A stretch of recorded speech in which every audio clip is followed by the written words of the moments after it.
মাননীয় সদস্য শ্রী ধ্রুব সাহা।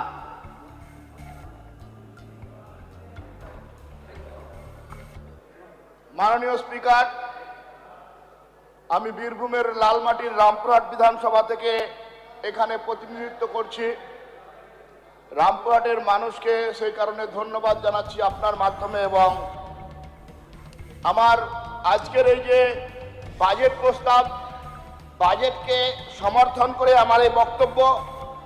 মাননীয় স্পিকার, আমাদের মাননীয় মুখ্যমন্ত্রী স্বপ্নের ফেরিওয়ালা হয়ে বিরোধী দলনেতা হিসাবে পশ্চিমবাংলার এই প্রান্ত থেকেও প্রান্ত মানুষের মনে স্বপ্ন জুগিয়েছেন, আশা জুগিয়েছেন, ভরসা জুগিয়েছেন, এবং পরবর্তী সময় মানুষ গণতান্ত্রিকভাবে আমাদের যে আশা, পশ্চিমবাংলার যে মানুষের যে আশা, সে আশাকে সম্পূর্ণভাবে মর্যাদা দিয়েছে, এবং স্বপ্নের ফেরিওয়ালা সম্মাননীয় মুখ্য নেতা শুভেন্দু অধিকারীকে আজকে পশ্চিমবাংলার মানুষ মুখ্যমন্ত্রী হিসাবে পেয়েছে। আমরা মাননীয় স্পিকার, আমি বীরভূমের সেই মাটি থেকে এসেছি যে মাটির কথা এই সদনে বারবার এসেছে সরকারের রেভিনিউর জন্য, এবং যেভাবে আগের সরকার চুরি, লুট, দুর্নীতি করেছে, সেই পাথর শিল্পকে কেন্দ্র করে লক্ষ লক্ষ কোটি কোটি টাকা চুরি হয়েছে।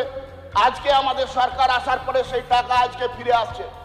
কিন্তু মাননীয় স্পিকার, আমি আপনার মাধ্যমে অনুরোধ করব, এই যে আমাদের পাথর শিল্প এলাকা, এই শিল্প এলাকা থেকে এত সামান্য ঝাঁকি, আরো অনেক চুরি বাকি, সেই চুরি চলতো, সেই চুরি আসার কিন্তু মাননীয় স্পিকার রাস্তা পরিকাঠামোর কোনো ডেভেলপমেন্ট হয়নি।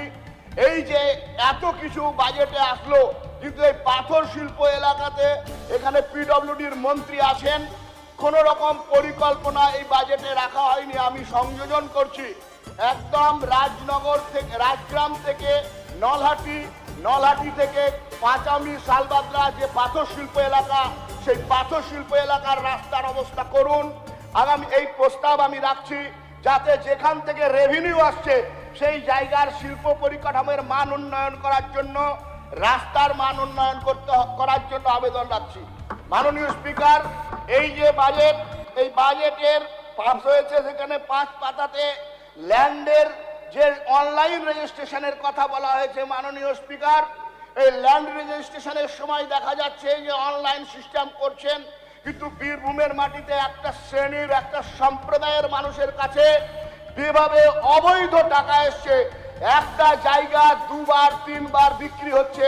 সেই জন্য আরএস এবং সিএস এর যে রেকর্ড, সেই রেকর্ডকে আরো ভালোভাবে, স্বচ্ছভাবে অনলাইনের মাধ্যমে আগামী সময় যারা জমি জায়গা কিনবে তারা যাতে প্রতারিত না হয়। মাননীয় স্পিকার, আমি আমার প্রস্তাব রাখছি, আগামী সময় এই বিষয়ের উপরে নজর রাখা হোক।